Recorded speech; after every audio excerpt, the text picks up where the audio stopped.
सबसे पहले सभी का नमस्कार। आज हम कक्षा 10 की प्रश्नावली संख्या 6.3 का सवाल नंबर 6 हल करेंगे। सवाल नंबर 6 में हमें दिया गया आकृति दी गई है और उसमें हमें दिया गया त्रिभुज ABE सर्वांग सम है त्रिभुज ACD की। सर्वांग समता के नियम तो हम पहले भी समझ चुके हैं, पहले भी कक्षा में हमारा आया हुआ है कि त्रिभुज हमें दिया गया है ABE और ये दिया गया है सर्वांग सम है त्रिभुज ACD के। तो हमें इसमें सिर्फ वही आकृति देखनी है जो हमें दी गई है ABE ये वाली आकृति है। अगर आप यहां से ना समझ पाए तो आपको जैसे पहले ही बताया गया, आप इसको क्या है रफली बना सकते हैं। जैसे हमें दिया गया है ABE ये वाली आकृति बन रही है तो हम ऐसी बना लेंगे जिसमें A है, नीचे B है और सामने क्या है E, और दूसरी है ACD। तो हमारे पास देखो ध्यान से A ये रहा, C ये रहा, D ये रहा, यानी A ऊपर है, C नीचे है और D सामने है। ये दो आकृतियां बन रही है। इन दोनों आकृतियों में हमें ये दिया गया सर्वांग सम है और हमें एक नियम पता है कि सर्वांग सम त्रिभुजों के संगत भाग क्या होते हैं, बराबर होते हैं। तो वैसे भी सर्वांग सम के संगत भाग बराबर होते हैं तो हम क्या ले लेते हैं, इसकी तो सामने वाली भुजा ये ले लेते हैं AB और इसकी ले लेते हैं AC बराबर है। तो सर्वांग सम पहले से है तो उसका AB पार्ट बराबर है AC के। ये हमारी समीकरण नंबर 1 होगी। ऐसे ही हम ये भी ले सकते हैं अगर ये कि AE बराबर है AD के, छोटे वाली भुजा इस छोटे वाली भुजा के बराबर है, तो हम लिख सकते हैं यहाँ पर AD बराबर है AE के। ये होगी समीकरण नंबर 2। तो बड़ी आकृति में जब हम ना समझ पाए तो हम छोटे वाली आकृति खुद बना सकते हैं रफली। अब इसके अंदर ध्यान से देखते हैं हमें क्या ज्ञात करना, हमें ज्ञात करना त्रिभुज ADE और दूसरा त्रिभुज कौन सा है ABC। इन दोनों में हमें एक चीज देखनी है, इनको समरूप करना है। समरूप करने के लिए हमें कुछ ना कुछ तो बराबर करना होगा। तो हम देखते हैं ADE ये छोटे वाली आकृति है, दूसरा है ABC बड़े वाली आकृति है। दोनों में ध्यान से देखो A छोटे वाले त्रिभुज में भी आ रहा है, A बड़े वाले में भी आ रहा है, तो A हमारा क्या आ गया कॉमन। तो हम यहाँ लिख सकते हैं कि हमारा कोण A बराबर है कोण A के, और वजह क्या है ये ओबेनिस्ट यानी कॉमन है। तो एक तो हमें रीजन मिल चुका है। दूसरे रीजन के लिए हम ये देखते हैं कि जो हमारा ये ADE है इसके अंदर हमारा AD वाला भाग और बड़े वाला त्रिभुज ABC उसके अंदर AB वाला भाग, ये भाग पहले से हमें बताया गया अनुपात में बराबर है क्योंकि सर्वांग सम त्रिभुज था। तो छोटे वाले के अंदर AD ये रहा, बड़े वाले के AB के अनुपात में क्या होगा बराबर। तो हम लिख सकते हैं छोटे वाला AD और बड़े वाला AB अनुपात में क्या होगा एक दूसरे के बराबर। दूसरे वाले भाग किसके, दूसरे वाला भाग हमारा था यहां पर छोटे वाले के सामने था AE और बड़े वाले के सामने था AC। AD के सामने था AE के बराबर है और बड़े वाली भुजा AB के सामने था AC वाला भाग क्या था बराबर। ध्यान से देखिए AD बराबर आ रहा है AE, AB बराबर आ रहा है AC के। तो हमें पता है कि समान अनुपात में जो भाग बराबर आते हैं ये हमने किया समीकरण 1 व 2 से। तो ध्यान से देखिए दो भुजाएं समान अनुपात में बराबर आ रही है और एक कोण बराबर आ रहा है। तो हमारी आकृति त्रिभुज ADE जो हमसे पूछा गया था वो समरूप हो रहा है त्रिभुज दूसरी वाली आकृति ABC के। कारण लिखना चाहे तो हमें पता है कि दो भुजाएं और एक कोण है तो हम इसको SAS रूल से भी क्या कह सकते हैं बराबर है। तो इस प्रकार से हमारा सवाल क्या होता है कंप्लीट।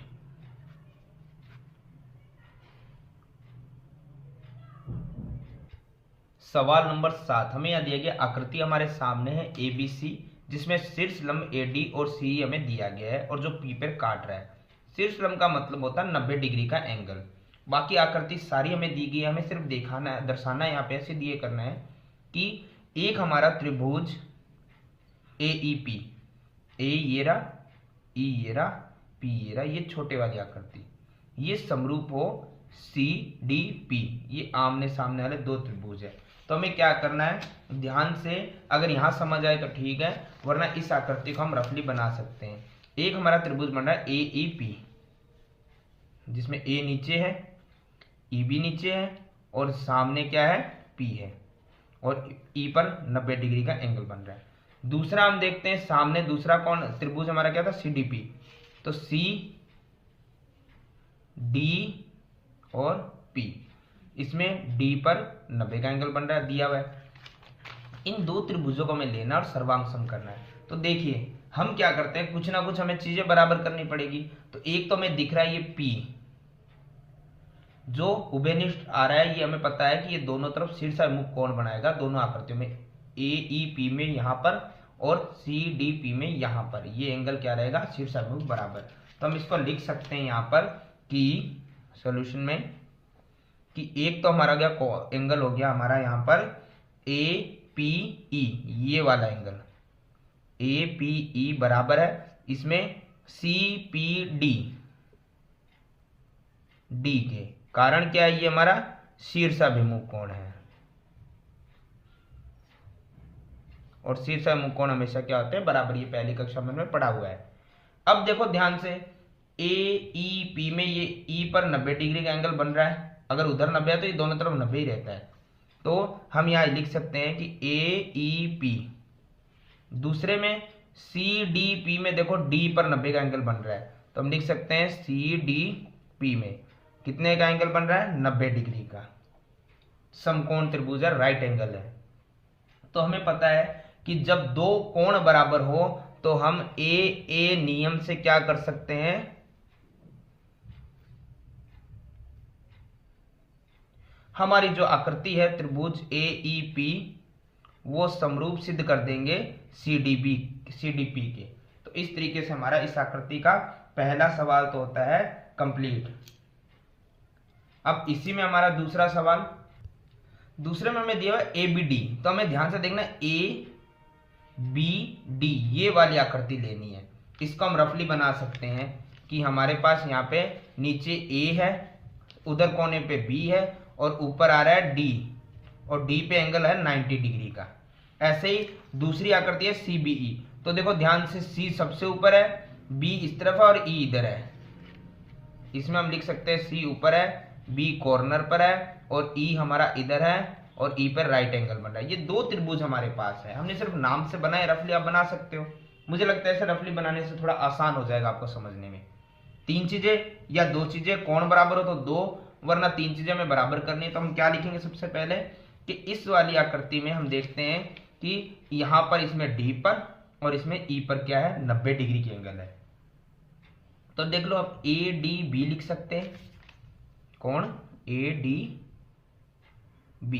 बराबर है, इधर वाले में कौन लिख सकते हैं हम, CEB, बीच में बन रहा है ना एंगल CEB, कारण क्या था, 90 डिग्री, राइट एंगल समकोण त्रिभुज, आप कोई भी वजह लिख सकते हैं। पहली चीज हमारी हो गई है बराबर। अब हम देखते हैं इसी में हमारा और क्या आ रहा है, देखो ध्यान से B इसमें भी आ रहा है और इसमें भी आ रहा है, पूरा कोण आ रहा है, तो ये तो हमारा क्या हो गया, कॉमन हो गया। तो हम लिख सकते हैं कोण B बराबर है कोण B के, वजह क्या रहेगी, कॉमन, उभयनिष्ठ। तो हमें पता है कि जब हमारे दो एंगल बराबर हो तो AA समरूपता कसौटी पे हमारी ये आकृति क्या हो गई है, समरूप। तो हमारी त्रिभुज था ABD समरूप होता है त्रिभुज CBE के। सवाल नंबर 7वें का तीसरा जो पार्ट हमें दिया गया है, इसी आकृति में AEP देखिए कहां पर है, A ये रहा, E ये रहा, P ये रहा, ये रही आकृति, और इसको हमें करना है ADB के समरूप, तो त्रिभुज ADB ये रहा। तो हमें क्या करना है, सबसे पहले हम इस आकृति को रफली बना लेते हैं। AEP, A ये रहा हमारा और E ये रहा हमारा और P ये रहा, तो हम देख लेते हैं, बना लेते हैं। A नीचे है, E नीचे है और P हमारा मिडल में है और E पर 90 डिग्री का एंगल है।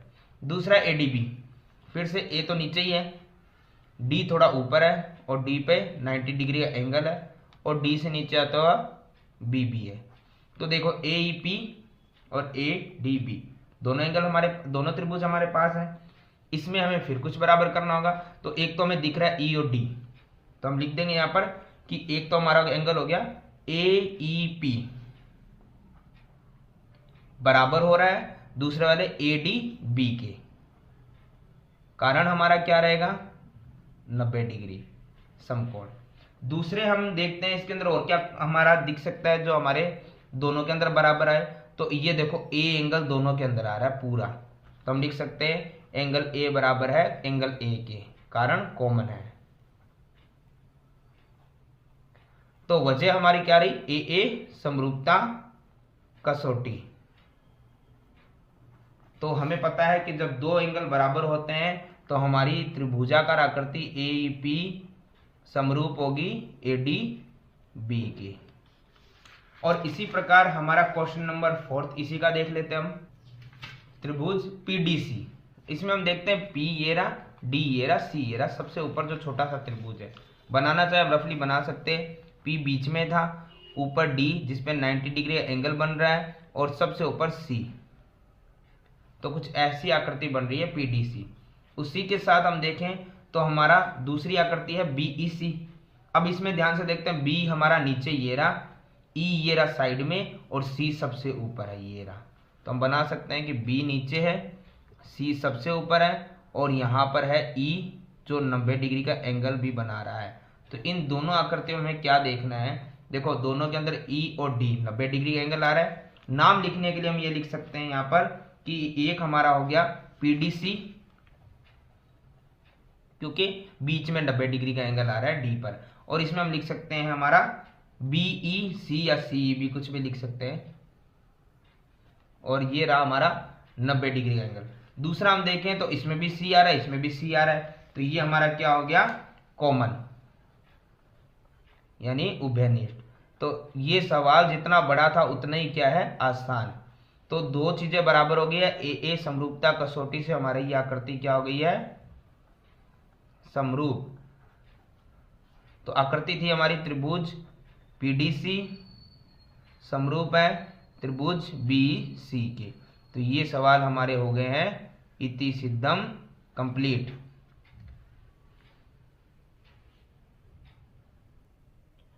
सवाल नंबर 8, हमें यहाँ दिया गया एक समांतर चतुर्भुज बनाना है एबीसीडी। तो हमने एक समांतर चतुर्भुज बना लिया एबीसीडी। समांतर चतुर्भुज यानी कि जिसके आमने सामने की भुजाएं समांतर हो।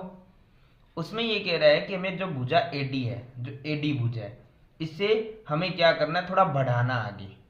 तो हम इसे थोड़ा बढ़ा देते हैं आगे की तरफ। तो हम यहाँ भुजा जो हमारी एडी है इसे थोड़ा आगे की तरफ हम क्या करते हैं, बढ़ा देते हैं। और वहां पे बिंदु ई अंकित करना, हमें ई भी अंकित कर दिया। अब हमें क्या करना है, भुजा जो हमारी बीई यानी बी से लेके ई तक भुजा बनानी है, इसको मिला देते हैं तो ये बी भुजा हमारी बन जाएगी, ये रही। और भुजा सी डी को एफ पर प्रतिच्छेद करती है। भुजा जो सी डी है उसको जहां काट रही है वहां बिंदु हो गया एफ, वहां पे प्रतिच्छेद कर रही है। अब हमें इस आकृति को ऐसे बताना है कि त्रिभुज ए बी ई ये हमें समरूप करना है त्रिभुज सी एफ बी के।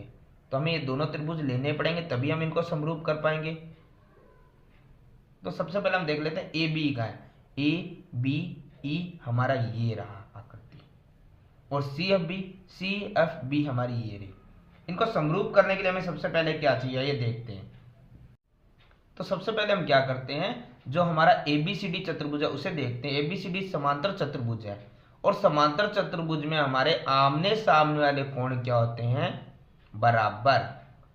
यानी कि हम यहां लिख सकते हैं कि हमारा कोण जो है जिसको हम दे सकते हैं यहां पर वो है बराबर। तो अगर हम ए वाला कोण बीच में रखेंगे, अब दोनों तरफ क्या नाम आएंगे वो देख लेते हैं। बीच में यहां पे रखेंगे सी वाला कोण, बाकी नाम क्या आते हैं वो देख लेते हैं हम। देखो हमारी आकृति क्या थी, ए बी ई ये वाली थी, तो हम ये देख सकते हैं ई ए बी, बीच वाला ए कोण हो गया। ये वाली आकृति हमारी क्या थी, सी एफ बी ये वाली आकृति थी, तो इसमें हम क्या नाम दे सकते हैं, बी सी एफ ये वाला एंगल हो गया बी सी एफ। और वजह क्या रही, समांतर चतुर्भुज के सम्मुख कोण यानी कि आमने सामने वाले कोण क्या होते हैं, बराबर होते हैं। तो इस तरीके से हमारा एक तो कोण हो गया बराबर। दूसरे हम देखते हैं कि इसमें हमारी आकृति के अंदर जो त्रिभुज ए बी ई बड़े वाला है उसके अंदर हम देखते हैं कि हमारा एंगल जो दिया गया है ए बी ई ये वाला, और छोटा त्रिभुज जो हमारे ये है सी एफ बी, इसके अंदर हमारा सी एफ बी ये वाला एंगल बराबर है ए बी ई बराबर है सी एफ बी के। किस वजह से बराबर है ये एंगल? जेड में बनने वाले एंगल क्या होते हैं? एकांतर कोण, और एकांतर कोण हमेशा क्या होते हैं? बराबर होते हैं। तो हमें पता है कि ये हमारी ए कसौटी से समरूपता, ए समरूपता कसौटी से हमारी ये आकृति त्रिभुज ए बी ई समरूप होता है त्रिभुज सी एफ बी के। इस प्रकार से हमारा क्वेश्चन नंबर 8 भी होता है कंप्लीट।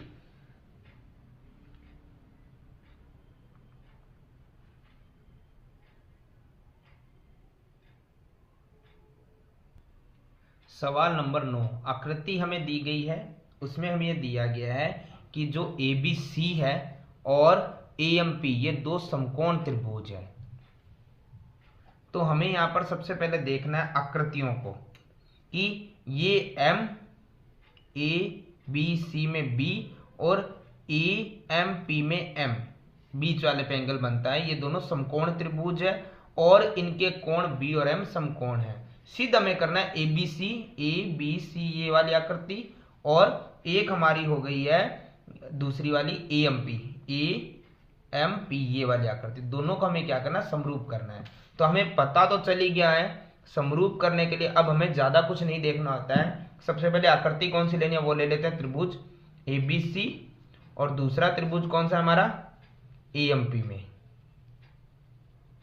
इसके अंदर हम देखते हैं कि ए बी सी ये वाला त्रिभुज है, इसमें बी समकोण है, तो हम लिख सकते हैं यहां पर ए बी सी बी बीच में आ गया। और दूसरे वाला जो त्रिभुज हमारा था ए एम पी, उसमें ए एम पी एम जो बीच में है वो हमारा क्या है? 90 डिग्री का समकोण बराबर है दोनों के अंदर। दूसरा हम देखते हैं ए बी सी में ए आ रहा है, ए एम पी में भी ए आ रहा है, तो पहले के सवालों की तरह ए हमारा दोनों तरफ क्या हो गया? कॉमन हो गया है। और ये हमारा सवाल क्या हो गया है? इसका पहला जो सवाल था वो हमारा क्या हो गया है? कंप्लीट। कंप्लीट किस वजह से हो गया है? क्योंकि ए नियम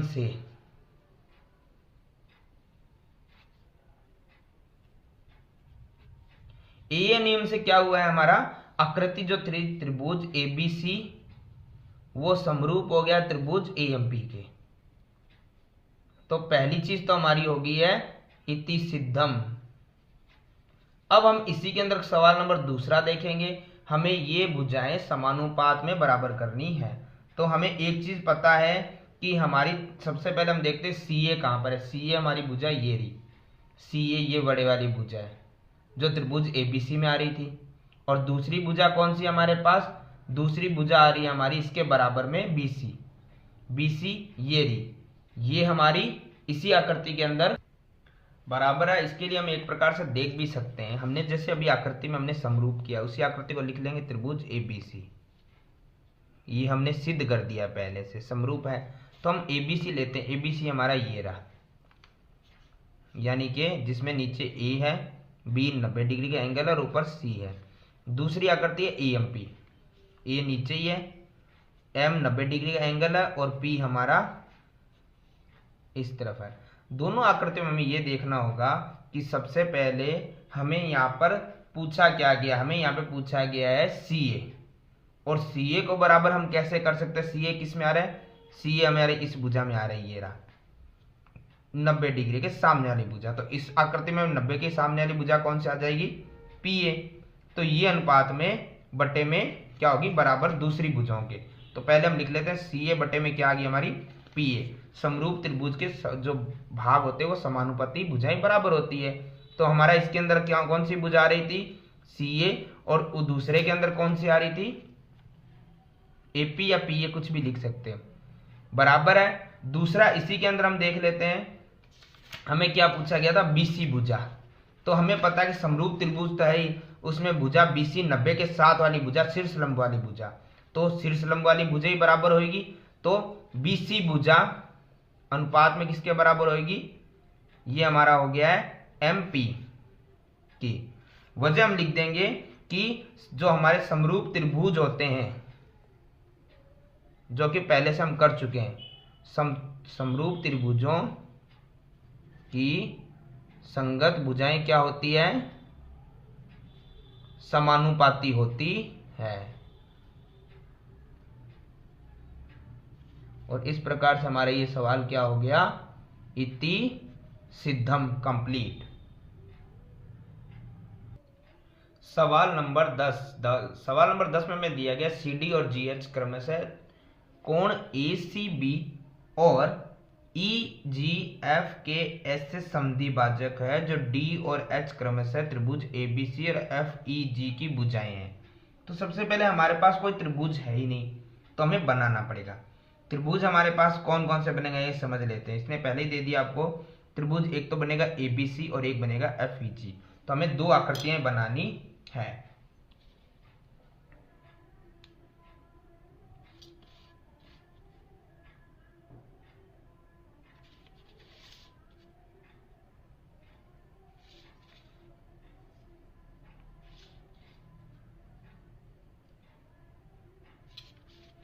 दो एक जैसी आकृतियां बना लेते हैं जिनके नाम अलग अलग हमें दिए गए हैं और हम उनका नामांकन कर देते हैं। हमें यहाँ पर दिया गया है सबसे पहले एक तो त्रिभुज है ABC, तो हम यहाँ पर A, B और C लिख देते हैं। दूसरा है FEG, तो वैसे ही नाम लिखेंगे जैसे हमने A, B, C लिखा है, तो पहले F फिर E और फिर उसके बाद में हम यहाँ पे G लिख देंगे। अब हमें यहाँ पे दिया गया है कि अब हम ध्यान से देखते हैं C और D कौन सा, ये कह रहा है CD और GH क्रमशः। तो हमें D तो नहीं पता लेकिन C हमारे पास है, इसमें हमें H नहीं पता लेकिन G हमारे पास है। वो क्रमशः कोण ACB इसको और ये EGF इसको क्या कर रहे हैं, समद्विभाजक कर रहे हैं। यानी अब हम समझ गए हैं कि इसने जो CD भुजा के लिए बोला है, C हमारे पास है, D हम ले आएंगे। इस प्रकार से खींची हुई है ये भुजा कि हमारा यहाँ पर इसको बराबर दो भागों में काट दिया, यानी जितना ये भागा उतना ये भाग रहेगा और ये भुजा हो गई D। ऐसे ही G से H खींचना है हमें, G से लेके हमें क्या करना है, H खींचना है और इस तरीके से खींचना है जो G का समद्विभाजन हो, जितना ये उतना ही ये, और यहाँ पे बिंदु आ गया H। इस प्रकार से हमारी आकृतियां बन गई है। अब ये कह रहा है बिंदु D और बिंदु H क्रमशः त्रिभुज ABC और FEG की भुजाएं AB पर और FE पर क्या है, स्थित है। चलिए ये भी हो गया है। अब हमें क्या करना है, ABC और EFG, ABC बड़े वाली आकृति और FEG बड़े वाली आकृति समरूप हमें दी गई है, तो हम उसी अनुसार चलेंगे। हमें क्या दिया गया है, त्रिभुज ABC समरूप है FEG के। और समरूप त्रिभुजों की एक खासियत ये होती है कि उनके जो संगत भाग होते हैं कोण बराबर होते हैं और भुजाएं समानुपाती होती है। तो हम तो ये लेके चल रहे कि त्रिभुज ABC यदि हमारा समरूप है त्रिभुज FEG के, तो हम मान सकते हैं कि ये वाला कोण तो बराबर रहा ही होगा, यानी कि हम कोण बराबर मान सकते हैं AF के।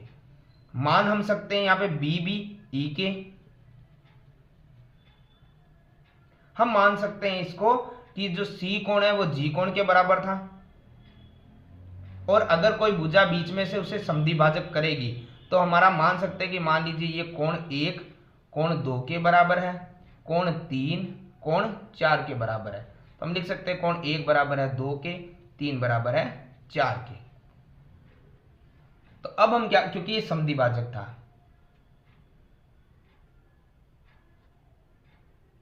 तो इसमें हमें इतना तो हमने पहले से दिया हुआ है, तो वो हमें सिद्ध भी किया हुआ है। अब ये कह रहा है दर्शाना, ये ऐसे दिए करना है कि CD बटे में GH और AC बटे में FG में ज्ञात करना है।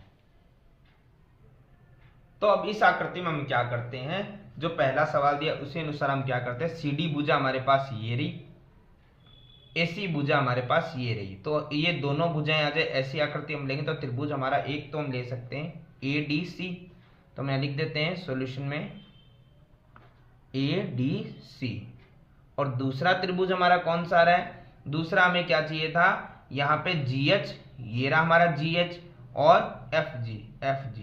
तो हमारी आकृति हमारी कौन सी बन रही है, जैसे पहले वाले का नाम लिखा वैसे हम इसमें नाम लिख सकते हैं कि ऊपर वाला त्रिभुज लेना तो ऊपर वाले लेंगे। हमने पहले लिखा था ऊपर वाला A, तो यहाँ लिख देंगे ऊपर वाला F। फिर हमने लिखा था नीचे D, तो हम यहाँ लिख देंगे नीचे H। और फिर हमने क्या लिखा था, AD के बाद C नीचे वाला, तो यहाँ E, F और H के बाद G लिख देंगे। और इस आकृति में हमें क्या लेना है, हमें पता है कि कोई भी हम चीजों के बराबर करें तो समरूप कर सकते हैं, फिर उसके संगत भाग समानुपाती कर देंगे। तो हम सबसे पहले देखते हैं इन दोनों त्रिभुजों में, ऊपर वाले में, इसमें ये वाला और इसमें ये वाला क्या क्या बराबर आ रहा है। जैसे कि हमने अभी सिद्ध करके आए थे ही कि हमारी पूरी आकृतियां समरूप थी, तो उसके संगत भाग A और F क्या हो रहे थे, बराबर हो रहे थे। ये रहा हमारा कोण A और F बराबर आ रहा है, तो हम इसी को वहां पे लिख सकते हैं। कारण क्योंकि A और F हमारा अभी छोटे वाले त्रिभुजों में आ रहा है, देखो A आ रहा है और F आ रहा है, तो हम यहाँ लिख सकते हैं कि कोण A और कोण F बराबर है। और हम ये भी लिख सकते हैं कि हम सिद्ध कर चुके हैं। और इसी अनुसार अब हम देखते हैं और क्या इस चीज में आकृति में बराबर आ रहा है। तो हम लिख सकते हैं, हमने पहले भी समझा था कि यहाँ पर कोण 1 आ रहा था और यहाँ पे कोण 2 आ रहा था, दोनों बराबर हो रहे थे, जो कि हमारा ACD बराबर था कोण FGH के। अगर ये भी हमें देखना है तो हम देख सकते हैं, ये हमारा कोण 1 और 2 बराबर हो रहा था, 1 ये वाला और 2 ये वाला, कारण था समद्विभाजक थे। तो हम यहाँ पे भी लिख सकते हैं कि ये भी हमने ऊपर सिद्ध कर दिया है, ऊपर सिद्ध कर चुके हैं कि ये समद्विभाजक है। अब हमें क्या करना है कि हमारे पास दो एंगल बराबर आ चुके हैं, तो हम ए कसौटी से हम क्या कर सकते हैं, हमारी जो आकृति है उसे हम क्या कर सकते हैं, समरूपता कसौटी से हमारी जो आकृति थी त्रिभुज ADC समरूप कर सकते हैं त्रिभुज EHG के। और समरूप त्रिभुज में क्या होता है, संगत भाग बराबर होते हैं। तो ध्यान से हम देखते हैं, इन दोनों के अंदर हमारी बीच वाली रेखा जो CD आ रही है, और वही इसके अंदर हम देखेंगे तो बीच वाली भुजा कौन सी आ रही है, GH। हम अलग कुछ भी नहीं लेंगे। दूसरी हमें क्या पूछी गई थी, AC, तो AC भुजा बाहर वाली भुजा थी, तो इस त्रिभुज में बाहर वाली भुजा हम लेंगे कौन सी है, FG। तो हम ध्यान से देखते हैं ये दोनों क्या आ गया है, बराबर। तो हम यहाँ पे क्या कह सकते हैं, ये हमारा सवाल क्या हो गया है, कंप्लीट इति सिद्धम। ये चीज आप लिख सकते हैं कि समरूप त्रिभुज के संगत भाग, संगत जो भुजाएं होती है वो समानुपाती होती है। इसी में सवाल नंबर हमें 2 दिया गया है और हमसे पूछा गया है कि त्रिभुज DCB को समरूप करना HGE के। तो देखो DCB इस बार पहले हमने ऊपर वाला लिया था, इस बार नीचे वाला त्रिभुज आ रहा है ये वाला। और इसमें भी हमें क्या करना है, आकृति लेनी है HGE, ये नीचे वाली। तो इस बार दोनों नीचे वाले त्रिभुज लेने हैं। तो हमें समरूप करने के लिए क्या चाहिए, कुछ ना कुछ जो भाग बराबर करने पड़ेंगे। तो हम देखते हैं कि हमने पहले ही सिद्ध किया था कि ये B वाला कोण E के बराबर है, ये हमने ऊपर सिद्ध कर चुके हैं। कारण जब बड़ी वाली पूरी आकृति आई थी तो हमने बताया था कि जो समरूप आकृति थी उसके संगत भाग हमने बराबर किए थे। आप चाहें तो देख सकते हैं वापस, ये रहा हमारा B और E बराबर था, तो यही हम अभी इस वाली आकृति में लिख रहे हैं, सिद्ध कर चुके हैं। साथ ही इस वाली आकृति में ध्यान से देखो, कोण 3 और इसी आकृति में कोण 4 हमारे क्या थे, बराबर। ये भी हमने पहले सिद्ध कर चुका था, तो यही हम वापस आगे लिख देते हैं कि कोण, इसी में ये जो 3 वाला हमने माना था ये वाला, और इसमें 4 वाला माना था, तो कोण 3 और 4 क्या हो गए, बराबर। ये भी हम क्या कर चुके हैं, सिद्ध कर चुके हैं कि ये समद्विभाजित है, समद्विभाजित भी लिख सकते हैं। तो इस प्रकार से ए समरूपता कसौटी से